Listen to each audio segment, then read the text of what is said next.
नमस्कार आणि स्वागत. आज आपण एका अशा शब्दाबद्दल बोलणार आहोत जो गेल्या काही वर्षांपासून खूप चर्चेत आहे. आपल्यासमोर जपानमधलं काही संशोधन आहे आणि त्यात एका शब्दाची वारंवार चर्चा आहे, इकिगाय. असं म्हणतात की या एका शब्दात दीर्घ आणि आनंदी आयुष्याचं रहस्य दडलेलं आहे. चला तर आज आपण मिळून याचा सखोल आढावा घेऊया. याची सुरुवात होते ओकिनावा नावाच्या एका बेटापासून. असं म्हणतात की तिथे जगातले सर्वाधिक शतायुषी लोक राहतात. तर ही इकिगाई संकल्पना नेमकी आहे तरी काय, जी या लोकांच्या आयुष्याला इतकी ऊर्जा देते? इकिगाई ही एक खूप सुंदर जपानी संकल्पना आहे. सोप्या भाषेत सांगायचं झालं तर सकाळी उठण्यामागचं कारण किंवा जगण्याची खरी प्रेरणा. जपानी लोकांच्या मते आपल्या प्रत्येकाकडे एक इकिगाई असते, फक्त ती शोधण्यासाठी थोडा संयम आणि स्वतःच्या आत डोकावून पाहावं लागतं. अच्छा, म्हणजे हे पॅशन किंवा हॉबीपेक्षा खूप वेगळं आहे. कारण पॅशन फक्त आपल्या आनंदासाठी असू शकते, पण इकिगाईमध्ये एक उद्देश आणि कदाचित इतरांसाठी काहीतरी करण्याची भावना दडलेली दिसते. बरोबर? अगदी बरोबर पकडलेस. जपानी भाषेत इकी म्हणजे जीवन आणि गाई म्हणजे मूल्य. थोडक्यात सांगायचं तर तुमच्या आयुष्याला अर्थ देणारी गोष्ट.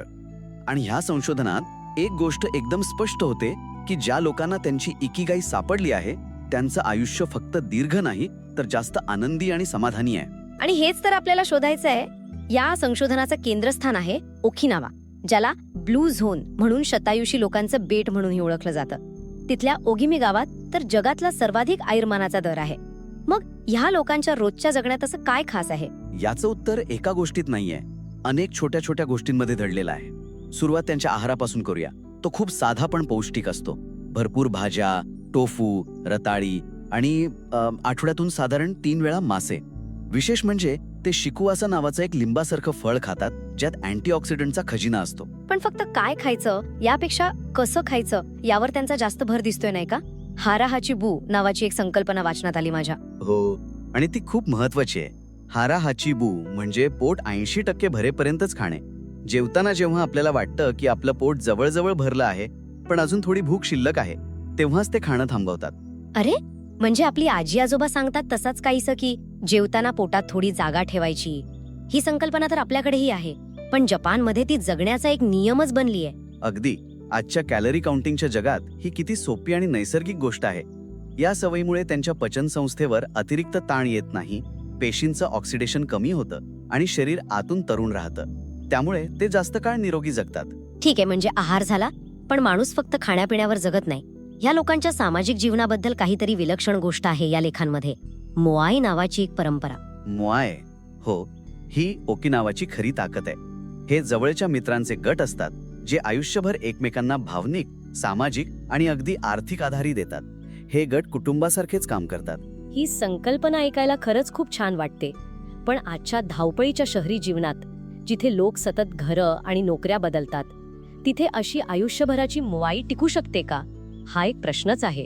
हो, हा खूप महत्वाचा प्रश्न आहे. कदाचित शहरांमध्ये मोआई त्याच स्वरूपात शक्य नसेल, पण त्या मागचं तत्व ते आपण नक्कीच घेऊ शकतो.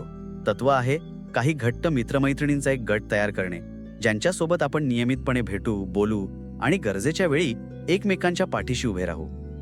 ओकिनावामध्ये इछारिबा चोदे नावाची एक म्हण आहे, जिचा अर्थ आहे अनोळखी व्यक्तीलाही आपल्या भावासारखं माना. ही सामुदायिक भावनाच त्यांच्या आनंदाचं रहस्य आहे. आणि यासोबतच त्यांची सक्रिय जीवनशैली, पण त्यात कुठेही जिम किंवा कठीण व्यायामाचा उल्लेख नाहीये. बरोबर. ते सतत सक्रिय राहतात, पण नैसर्गिकरित्या.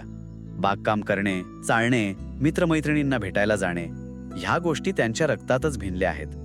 त्यांच्यासाठी व्यायाम हे वेगळं काम नाहीये, तर जगण्याचाच एक भाग आहे. का, म्हणजे वाय या प्रश्नाचं उत्तर देते जगण्यामागचा उद्देश. इथेच मानसशास्त्रातल्या काही संकल्पना येतात, नाही का? अगदी बरोबर. विक्टर फ्रँकल या मानसशास्त्रज्ञांच्या लोगोथेरपीचा उल्लेख इथे महत्वाचा ठरतो. फ्रँकल स्वतः नाझी छळछावणीतून वाचले होते आणि त्यांनी अनुभवलं की ज्यांच्याकडे जगण्यासाठी काहीतरी कारण होतं, तेच लोक त्या भयंकर परिस्थितीत तग धरू शकले. हो, त्यांची ती प्रसिद्ध म्हण आहे, ज्याच्याकडे जगण्यासाठी का आहे तो कोणत्याही कसेला सामोरं जाऊ शकतो. नेमके तेच. लोगोथेरपी माणसाला त्याच्या आयुष्याचा अर्थ शोधायला मदत करते. ती भूतकाळात रमण्याऐवजी भविष्याकडे पाहायला शिकवते. एक उद्देश ठरवून त्या दिशेने जगायला प्रोत्साहित करते. लोगोथेरपी भविष्याकडे पाहायला शिकवते, पण मला नेहमी प्रश्न पडतो की वर्तमानातल्या भावनांचं काय करायचं? चिंता, भीती, दुःख यांचं व्यवस्थापन कसं करायचं? आणि मला वाटतं जपानमधली मोरिटा थेरपी याच प्रश्नाचं उत्तर देते. हो, आणि ती पाश्चात्य थेरपींपेक्षा खूप वेगळी आहे. शोमा मोरिटा यांनी विकसित केलेली ही थेरपी भावनांवर नियंत्रण मिळवण्याऐवजी त्यांना स्वीकारण्यावर भर देते. त्यांच्या मते भावना या हवामानासारख्या असतात, त्या येतात आणि जातात. त्यांना बदलण्याचा प्रयत्न करण्यात ऊर्जा घालवण्यापेक्षा आपण आपल्या कृतीवर लक्ष केंद्रित केलं पाहिजे. अच्छा, म्हणजे फिलिंगपेक्षा डुईंगवर जास्त भर आहे. भावना काही असो, जे काम करायला हवं ते करत राहा. अगदी तसंच. याची 3 मुख्य तत्व आहेत. पहिलं, तुमच्या भावना स्वीकारा. दुसरं, जे करायला हवं ते करा. आणि तिसरं, तुमच्या आयुष्याचा उद्देश शोधा. मोरिटा थेरपी सांगते की योग्य कृती करत राहिल्याने भावना आपोआप बदलतात. तुम्ही कामात व्यस्त झालात की दुःखाची तीव्रता कमी होते. म्हणजे मोरिटा थेरपी सांगते की भावनांपेक्षा कृतीवर लक्ष द्या. आणि मला वाटतं जेव्हा आपण कृतीमध्ये पूर्णपणे रमून जातो तेव्हाच एका वेगळ्या स्थितीचा अनुभव येतो, ज्याला आपल्या स्रोतांमध्ये फ्लो म्हटलं आहे. बरोबर? एकदम अचूक जोडणी आहे. फ्लो ही एक अशी मानसिक स्थिती आहे जिथे एखादी व्यक्ती तिच्या कामात इतकी तल्लीन होते की तिला वेळेचं, भुकेचं किंवा आसपासच्या जगाचं भान राहत नाही. मानसशास्त्रज्ञ मिहाली सिक्सएंडमिहाली यांनी ही संकल्पना मांडली. आणि ही स्थिती अनुभवण्यासाठी काम खूप सोपं किंवा खूप कठीण असून चालत नाही, नाही का? बरोबर. जेव्हा आपण आपल्या क्षमतेला थोडं आव्हान देणारं पण आवाक्यातलं काम करतो तेव्हा फ्लोची स्थिती अनुभवता येते. या स्थितीत अहंकार नाहीसा होतो आणि आपण आणि आपलं काम एकरूप होऊन जातो. हाच खरा आनंद आहे, असं ते म्हणतात. या लेखांमध्ये जपानमधील ताकुमी म्हणजे कुशल कारागिरांची उदाहरणं दिली आहेत. ती फ्लोचं उत्तम वर्णन करतात. हो, मग ते सुशी बनवणारे शेफ जिरो ओनो असोत, जे 90तही रोज तेच काम त्याच निष्ठेने करतात, किंवा ॲनिमेटेड चित्रपट बनवणारे दिग्दर्शक हायाओ मियाझाकी असोत. मियाझाकी तर सेवानिवृत्त झाल्यानंतरही रोज स्टुडिओमध्ये जातात, कारण चित्र काढण्याशिवाय ते राहूच शकत नाहीत. तेच त्यांचं इकिगाई आहे आणि त्या कामात त्यांना फ्लो सापडतो. मल्टीटास्किंगला एक मोठी गुणवत्ता मानली जाते. आणि हे लेख सांगतात की तो एक मोठा भ्रम आहे. मल्टीटास्किंगमुळे आपली उत्पादन क्षमता 60% कमी होते आणि आपला IQ सुद्धा तात्पुरता कमी होतो. जेव्हा आपण एकाच वेळी अनेक कामं करतो तेव्हा आपलं लक्ष विभागलं जातं आणि आपण कोणत्याही कामात पूर्णपणे रमून जाऊ शकत नाही. फ्लोसाठी सिंगल टास्किंग म्हणजे एका वेळी एकच काम करणं अनिवार्य आहे. तर या सगळ्या सिद्धांतांचा, संकल्पनांचा आणि संशोधनाचा सार काय? जेव्हा ओगिमी गावातील या शतायुषी लोकांशी प्रत्यक्ष बोललं गेलं तेव्हा त्यांनी त्यांच्या दीर्घायुष्यासाठी काय सल्ले दिले? त्यांचं ज्ञान या सगळ्या सिद्धांतांशी जुळतं का? अगदी जुळतं. त्यांचे सल्ले खूप सोपे पण गहन आहेत. पहिला आणि सर्वात महत्वाचा सल्ला, चिंता करू नका, आनंदी राहा आणि चेहऱ्यावर नेहमी स्मितहास्य ठेवा. एका आजीबाईंनी सांगितलं, जर तुम्ही हसलात तर तुम्हाला भेटायला सगळे येतील. हे थेट मोआय आणि सामाजिक संबंधांशी जोडलेलं आहे. हो, आणि दुसरा सल्ला त्यांच्या सक्रिय जीवनशैलीशी संबंधित दिसतोय. बरोबर.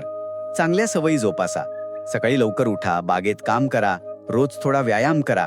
या छोट्या छोट्या सवयींमुळेच त्यांचं शरीर आणि मन दोन्ही तंदुरुस्त राहतं. आणि तिसरा सल्ला आहे, मैत्री टिकवून ठेवा. एका व्यक्तीने तर हेच तिचं इकिगाई असल्याचं सांगितलं, रोज मित्रांशी बोलणं आणि त्यांच्यासोबत वेळ घालवणं. म्हणजे शेवटी सगळं येऊन थांबतं ते मानसिक समाधान आणि माणसांच्या जोडणीवरच. नक्कीच. आणि एक शेवटचा पण महत्वाचा सल्ला, घाई न करता आयुष्य जगा. प्रत्येक गोष्ट शांतपणे आणि आरामात करा. एका आजोबांनी म्हटलंय, दीर्घायुष्याचं रहस्य म्हणजे हळू चालणं. घाई केली नाही की आयुष्य जास्त जगतो. हे पुन्हा एकदा सिंगल टास्किंग आणि फ्लोच्या तत्वाशी नातं सांगतं. ओकिमीच्या प्रवेशद्वारावर एक घोषणा लिहिली आहे असं वाचनात आलं.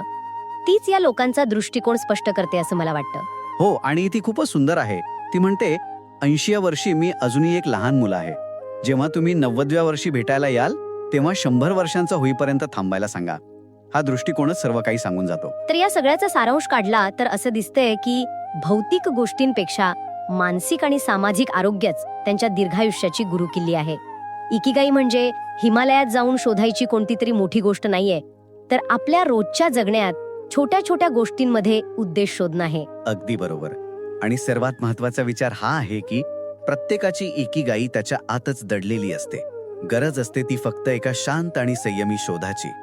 कदाचित आपण स्वतःला हा प्रश्न विचारायला हवा, असं कोणतं काम आहे जे करताना आपल्याला वेळेचं भान राहत नाही? मग ते बागकाम असो, चित्र काढणं असो, स्वयंपाक करणं असो, किंवा अगदी आपल्या कामातला एखादा छोटासा भाग असो.